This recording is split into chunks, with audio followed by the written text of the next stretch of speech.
sejam muito bem-vindos a mais uma edição do Diálogos Contemporâneos aqui pela UERN TV, que você pode acompanhar pelo canal 23.1 da TCM, também pelo canal aberto e sinal digital 20.1 e também pelo nosso YouTube, além da Rádio Obelisco FM de Pau dos Ferros. Esse programa que surgiu a partir de uma disciplina ministrada no programa de pós-graduação de Ciências Humanas da Universidade do Estado do Rio Grande do Norte. E no programa de hoje, iremos tratar de um tema desafiador em todas as nossas relações. Um tema que nos faz rever, nossas visões sobre nós e sobre os outros. Essa temática de hoje nos remete diretamente à obra do pensador Bauman, que traz esse nome, Cegueira Moral e a Perda da Sensibilidade na Modernidade Líquida. Nessa obra, Bauman procura compreender por que, em sociedade cada vez mais conectadas e informadas, parece haver uma crescente incapacidade de perceber e responder ao sofrimento do outro. A ideia central do livro é que a cegueira moral não significa ausência de valores morais, mas uma perda de sensibilidade ética. E aí, estamos mais uma vez com nossos convidados, de honra, digamos assim, Ailton Siqueira, professor, sociólogo, psicanalista, e também a Julita, que é psicóloga e psicanalista, também professora, pesquisadora, e todos são muitas coisas. E vamos falar sobre esse tema desafiador e me perguntando inicialmente o que é que significa isso e se poderia falar sobre essa cegueira enquanto ausência de valores diante dos outros. Vamos tentar esclarecer esse tema, começando à vontade aí, porque... Primeiramente, bom dia, boa tarde, boa noite, Fabiano? Nesse território virtual, Exato. Desterritorializado. Exato. Dizer que é um prazer novamente estar aqui ao lado de Julita, que é parceira das ideias, cúmplice das ideias, que esteve comigo todo esse percurso da disciplina. Você também esteve lá, acho que é um momento interessante para a gente trazer e socializar algumas discussões que teve lá em 30 minutos, Exatamente. Então, veja, essa questão da cegueira e valores. Eu gosto muito de contar uma historiazinha para introduzir, que o Saramago, dando uma entrevista, ele falou. Saramago disse que, se eu não me lembrei que isso era na França ou em Lisboa, ele saiu à tarde para tomar um café e entrou numa cafeteria e pediu o café, começou a tomar o café, e ele começou a perceber um fenômeno interessante. É de que, quando ele estava tomando café, há mesas aos lados, as pessoas estavam olhando o celular, as pessoas estavam de cabeça baixa, Ela olhou para a rua e percebeu que as pessoas estavam passando uma pelas outras, com fones no ouvido, elas não se falavam, não se olhavam, não se comunicavam, batia na outra e simplesmente continuavam. E ele percebeu uma coisa que eu acho que foi fundamental para a escritura do livro dele sobre o ensaio da cegueira, que é a mesma noção que o Bauman está pegando para trabalhar com a cegueira moral, já que o Bauman é um grande leitor de literatura e do Saramago. O que foi que ele percebeu? No fundo, quando ele percebeu isso, que as pessoas não estavam mais se olhando nas mesas, nas ruas não estavam se conectando, se falando, passando uma pelas outras, mesmo que batesse, não significava nada, nós estamos vivendo na época de uma cegueira. A cegueira generalizada. E essa cegueira, ela é moral. Por quê? Porque a cegueira moral, ao contrário da cegueira, que é essa que nós conhecemos, da moral religiosa, a moral cristã, a moral política, seja qual for, essa cegueira diz respeito ao fato de nós estamos perdendo a capacidade de enxergar o outro. O que é a cegueira moral para o Bauman? Para o Bauman, nós estamos cegos quando habitamos um mundo que é constituído de relações com os outros, e esses outros já não significam mais grandes coisas para nós. Quando esses outros deixaram de ser outros e passaram a ser coisas, mercadorias, simplesmente objetos que passam por a gente, que tocam, roçam, mas não criam vínculo e relações. Então, a cegueira moral é essa cegueira da gente estar nos tornando cada vez mais cego aos outros, portanto, ao que eles pensam, ao que eles sentem, ao que eles fazem. Os outros não precisam. Eles já não me tocam mais. Então, eu tomo café com você na mesma mesa e você está no seu mundo, eu estou no meu.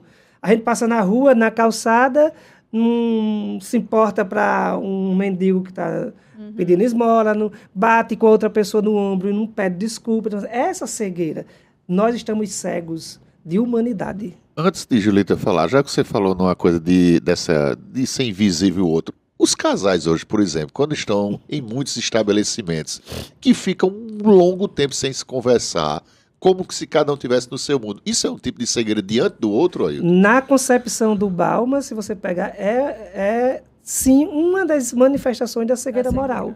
Né? Por quê? Porque ela diz que você está diante do outro, mas não vê esse outro. Né? Você está se comunicando com todo mundo, se entrosa com todo mundo, você entende outras línguas, mas você não entende a pessoa que está do seu lado. Né? Você vê assim, um dia desse, eu presenciei uma cena entre pessoas conhecidas, né, que a pessoa se orgulhava em dizer assim, mas eu falo 4 línguas e vocês não falam. E aí teve uma sacação que um amigo que estava na mesa respondeu assim, você fala 4 línguas, né? Mas para falar as besteiras que você fala, bastava uma. No sentido de quê?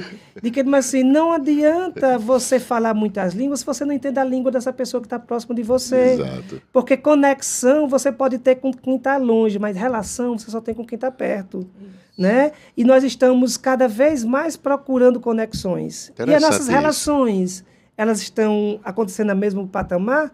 Eu me sinto conectado com você porque eu estou aqui, você está do outro lado, está numa empresa, você manda uma coisa, você responde. Nós estamos conectados. Aparentemente, isso podia ser relação.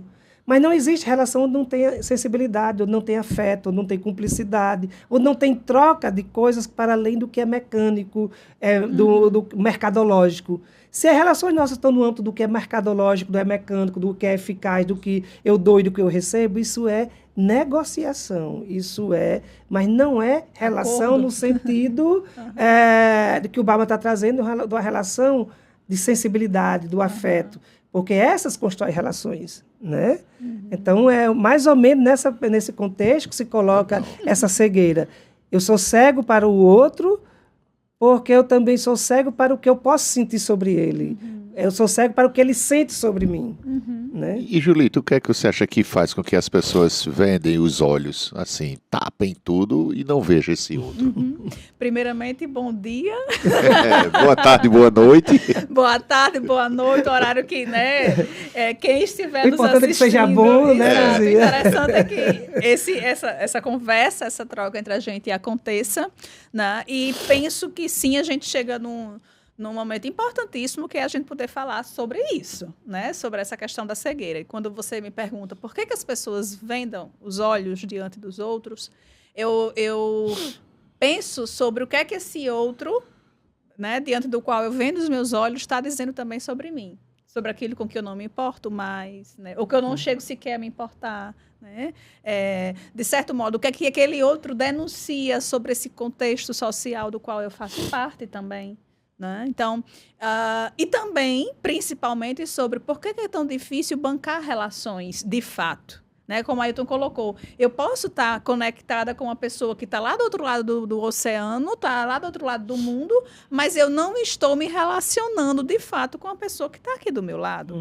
Você trouxe essa pergunta anterior, Fabiano, os casais, né, que estão um diante do outro e muitas vezes cada um ali no seu celular com outro tipo de conexão. Né? Ou muitas vezes em uma relação extremamente automatizada que não tem conexão. A conexão é a da internet, não é do sujeito com o outro, né?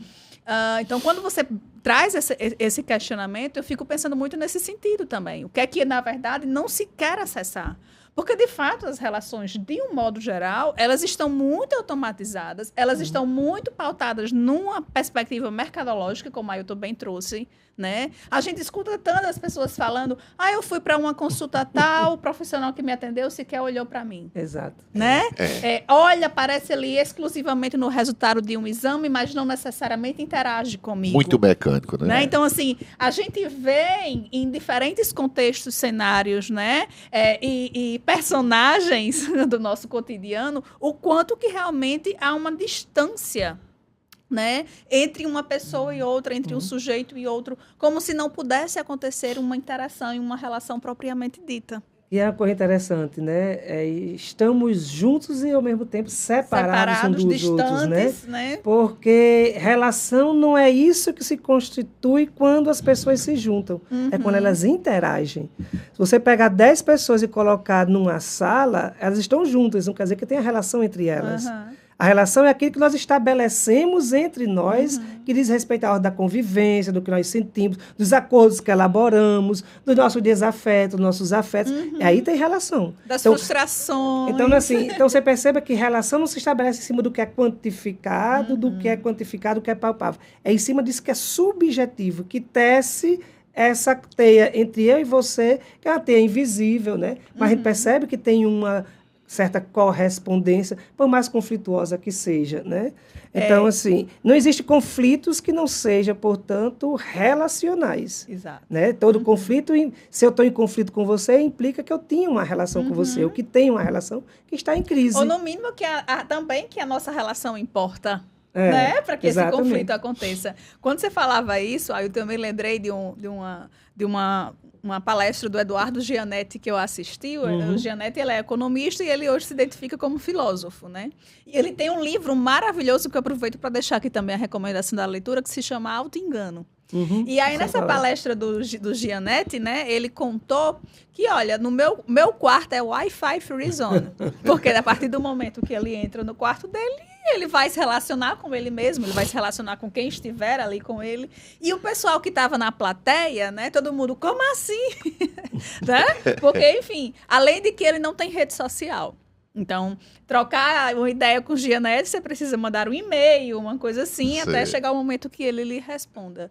Mas é pensar um pouco também que, às vezes, a gente precisa se desvencilhar disso para poder alguma interação, para poder a relação com esse outro poder, de fato, acontecer.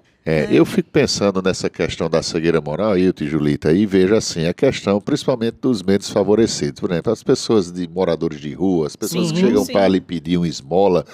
É incrível como eles são altamente invisíveis e há uma cegueira moral. Eu queria só relatar um fato do que aconteceu. Uma vez eu fui para um Réveillon em Fortaleza, eu estava só. Fui numa agência de turismo e deram um champanhe pra gente. Eu lá não fiz amizade com ninguém, não conversei com ninguém. Eu acho que o Réveillon, eu acho que eu era o único isolado, porque todo mundo estava em grupo. E o que é que acontece? Quando foi 2h30 da manhã, lá para as 2 horas, o champanhe eu não bebo, eu fui e dei a um catador de latinha. Estava lá ele disse, você acredita que você é a primeira pessoa que fala comigo a noite todinha? Tinha mais de 1 milhão de pessoas. Ou seja, aquele 1 milhão que estava ali, ninguém viu aquele catador de latinha. E ele estava lá, eu disse, olha, champanhe você leva para casa e tal. Aí ele agradeceu. Foi a única amizade também que eu fiz durante a noite e a madrugada. Mas veja, isso é um exemplo de como essas pessoas são invisíveis. Esse teu relato, Fabiano, lembrou de uma obra que eu gosto muito, eu até orientei um trabalho no mestrado, que é Os Miseráveis, do Victor Hugo. Exato, né? fantástico. Veja, lá você vê nos Miseráveis uma cena, guardada as proporções, parecida com essa que você colocou agora. Por quê? Porque lá você vê a miséria humana, a pobreza humana lá, a mulher lá que está se prostituindo, está com feridas no corpo, nas valas, nas sarjetas, tal, nas calçadas, restos humanos nas calçadas, né? E, na época, quando eu orientava uma pessoa lá do mestrado, era assim, são os miseráveis do Victor Hugo. Esses pobres que estão nas sarjetas, essas prostitutas, as pessoas que estão morrendo de fome, de chagas. Não, esses não são os miseráveis do Victor Hugo. Os miseráveis do Victor Hugo são esses que passam na calçada com intelectualidade, com dinheiro, com religiosidade muito exacerbadas e simplesmente não olham para eles. Eles são invisíveis aos olhos dessas pessoas. Então, os miseráveis no Victor Hugo não são esses que conhecem a pobreza, a dor e a morte. Esses que estão nas esquinas, nas calçadas, mendigando. Miseráveis são aqueles que não conseguem mais sentir a dor do outro. O miserável é esse que, mesmo rico, mesmo intelectual, tornou-se indiferente à condição humana dos outros que estão nessa situação. Então, veja que a ideia de miserabilidade, ela não é algo que diz respeito a uma classe social economicamente desfavorecida. É uma condição de ser que me faz ser desumano diante dessa humanidade do outro que eu desprezo, que eu não quero ver, que eu ridicularizo, que eu me anestesio sobre isso. E aí você faz um ponto com a ideia do Saramago, da noção de cegueira, que é a noção que talvez, no meu ponto de vista, tenha perpassado a cegueira moral do Bauman. Veja que a cegueira da qual fala o Saramago é uma cegueira que acontece com um sujeito, né, de classe média alta, bem-sucedido profissionalmente, e que, de repente, ele começa a perder a visão. Mas, ao contrário de qualquer pessoa que perde a visão, a visão dele não estava ficando escura. Estava ficando cada vez mais clara. Então, a cegueira no Saramago é uma cegueira pelo excesso de claridade, né? Que é uma coisa interessante. O que significa dizer para a gente que hoje a gente enxerga tudo muito bem. Né? Você está com câmeras cada vez mais potentes, câmera de segurança na rua, em casa, você conversa com todo mundo pela internet, você vê tudo que não via antes em tempo real, mas nós estamos cegos por essa claridade. Por quê? Porque o que vai deixar a gente cego é essa capacidade de ver uns aos outros. Por isso que o Bauman associa a cegueira moral não a ideia de valor, mas a ideia de indiferença. Quando eu sou indiferente ao outro, eu já perdi a minha visão.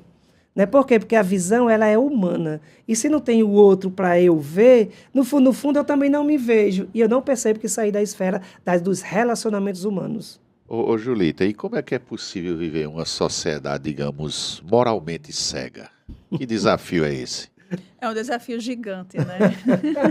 É um desafio gigante, principalmente quando você não necessariamente corresponde a isso, né? Então, aí você vai acabar sendo visto pela via da subversão, enfim, né? Só que, na verdade, isso que é interpretado como subversão talvez seja o que Ailton trouxe, a questão da humanidade, né? E talvez a saída, né, isso, de tudo. Exato, perfeito.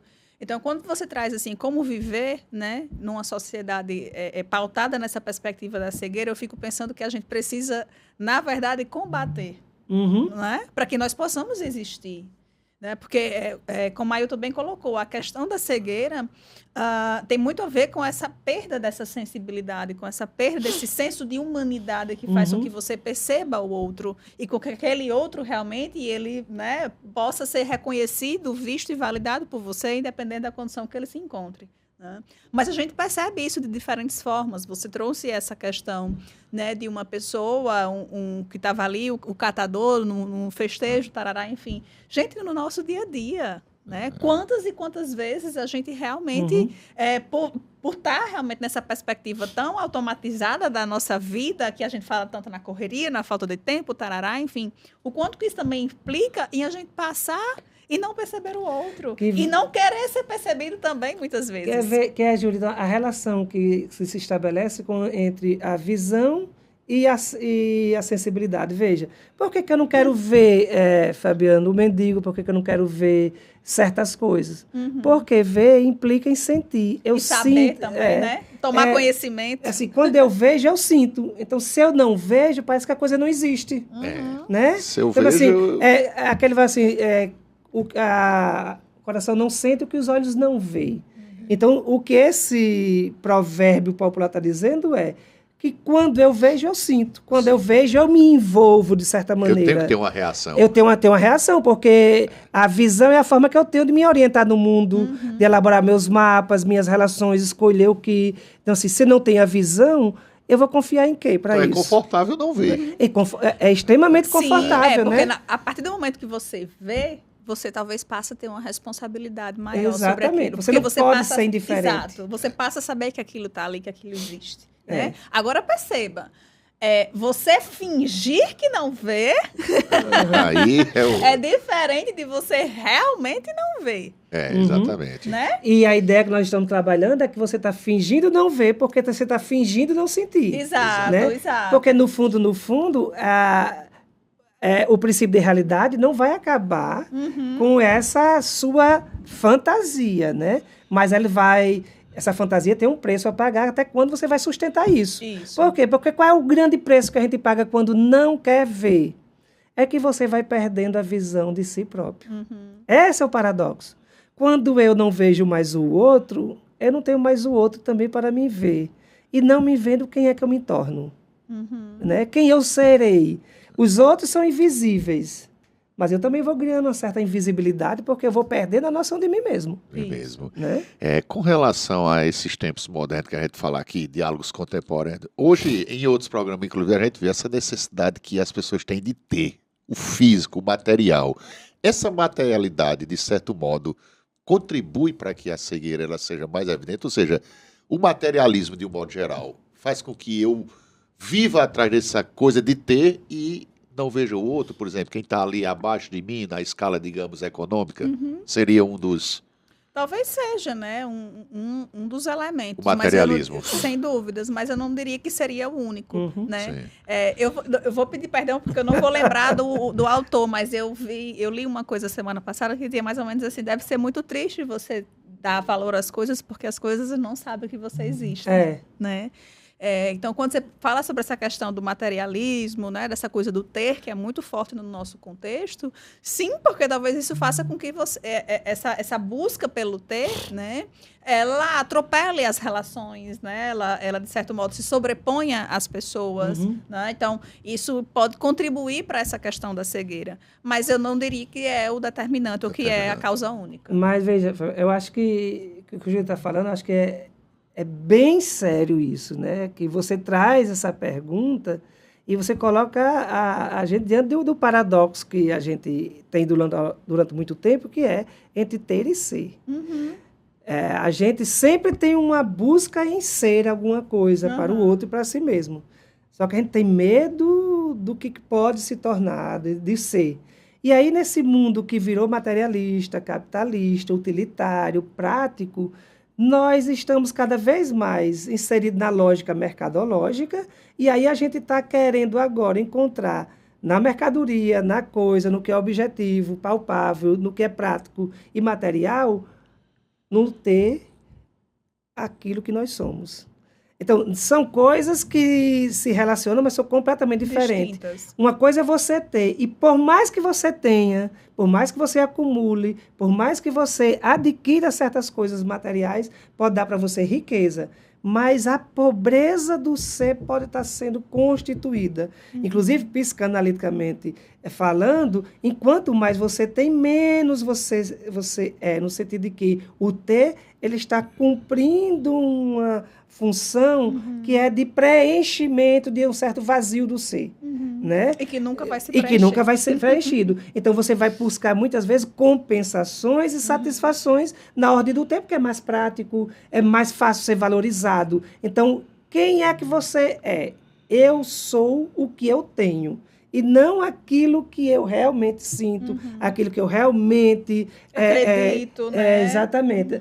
A sua subjetividade está atrofiada. Isso. E quando ela atrofia, você perde a sensibilidade. E perdendo a sensibilidade, você caiu na esfera da materialidade. Exatamente. Como é que nos diferenciamos da matéria? Por meio da sensibilidade. E é possível, na análise de vocês, a gente vai caminhar também para a parte final do programa, né? Tema realmente riquíssimo hoje, mas como todos os outros, né? A gente está, acho que no 7º, 8º programa, né? Acho que esse é o 7º. Sétimo, né? Vamos caminhar aí para os 5 minutos finais, a produção já avisou. E para a gente fazer esse encaixe final, já que a gente está no processo final do programa, é possível uma via de saída dessa cegueira? É possível que a gente volte a enxergar nessa contemporaneidade? O Bauman aposta que sim, apesar do pessoal dizer que ele é muito pessimista, eu aposto também com ele. Porque se a gente está assumindo que o que causa cegueira é esse excesso de materialidade, de mecanicismo, de insensibilidade, de sistematização das relações, né? Então, o oposto disso é a saída. Exato. E qual é o oposto disso? Para o mundo de violência, o amor, a solidariedade, a compaixão, né? E amor, não estou falando de amor romântico, amor naquele sentido que o Freud fala lá na Por que a Guerra. Isso. Amar é ajudar o outro a existir. Né? Tudo aquilo que eu faço que gera laço, isso é amoroso. O amor é isso que gera laço. Portanto, o laço é o contrário do que é competitivo, do que é hierarquizador, né? Do que exclui, do que aparta. Então, qual é a saída que o Bauman aposta que é a mesma saída? Voltar a enxergar o outro. voltar a desenvolver relações com o outro, a convivência com o outro, a solidariedade, o amor, a Gentileza. compaixão, a gentileza, tá entendendo?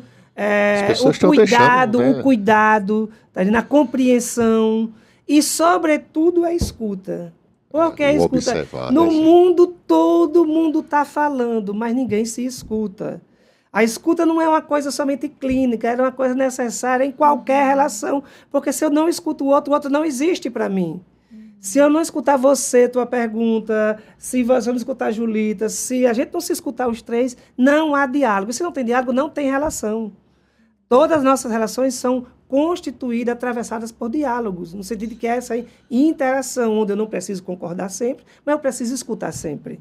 Né? Então, veja que a saída, Fabiano, portanto, é essa. É uma aposta, talvez, numa nova relações sociais, numa postura de você estar revendo as suas visões, repensando seu pensamento, bem na linha do que o Morin defende, Julita. E essa coisa de você não perder essa dimensão da importância que o outro tem na sua vida. Ai, mas o outro não presta. Mas sem ele, você também não existe. Freud toma aquela máxima, né, do Sartre, né, assim, o inferno são os outros. Sim. Mas eu gosto do Victor Hugo, do Walter Hugo Mãe, né, que escreveu um livrinho fazendo uma aproximação com isso do Sartre, né, que o inferno são os outros. Ele diz assim, mas os outros também são o paraíso, amigo. Porque não existe solução para você, não existe vida humana para você que não seja com os outros. Então, aonde há inferno, é onde há a ausência do outro. Isso é o infernal. O outro por mais que seja difícil a convivência, nós ainda estamos na relação. E a relação me garante enquanto sujeito. Você acredita também nessa visão de que é possível a gente sair dessa cegueira moral tão preocupante, Julita? Eu não só acredito, como eu acho que a gente precisa. Né? É Inclusive para né? fazer realmente a nossa história de vida, seja individual ou coletiva, valer a pena. Porque, de certo modo, a gente estava falando agora há pouco sobre essa questão de que quando você se coloca de uma outra forma, quando você não necessariamente corresponde, você é visto, você é apontado como algo mais subversivo, mas talvez seja dessa subversão que a gente necessita, que é para as coisas poderem acontecer e as relações existirem. Né? E aí tem aquela máxima de Lacan que eu sempre gosto, né? A gente existe só, mas a gente não existe sem o outro. Né? Então, por mais que eu passe e trate como se aquele outro não existisse, aquele outro ele está ali. Né? Por mais que eu não tenha tempo para esse outro, quem está perdendo algo ali também sou eu. Né? Então, é importante a gente poder pensar sobre essa necessidade de, na verdade, quebrar, rever, né? E reconstruir isso que a gente tem vivido e tem feito. Que o programa de hoje, né, possa trazer, né, Ailton e Julita, essa reflexão da gente poder olhar mais o outro, né, tão necessário hoje nessa sociedade corrida, moderna, né, agitada, mas que a gente precisa realmente de trazer essas reflexões, de dialogar. Obrigado mais uma vez pela participação. Estaremos de novo em outros programas. Que vem os próximos. Que vem os próximos, outros temas instigantes aí. Então a gente agradece a todos, né, pela audiência de mais um momento como esse. Aí você pode, lá no YouTube, compartilhar com os amigos, com pessoas que dialogam também com temáticas dessa forma. E a gente agradece e volta na próxima semana com mais um episódio de Diálogos Contemporâneos. Até lá.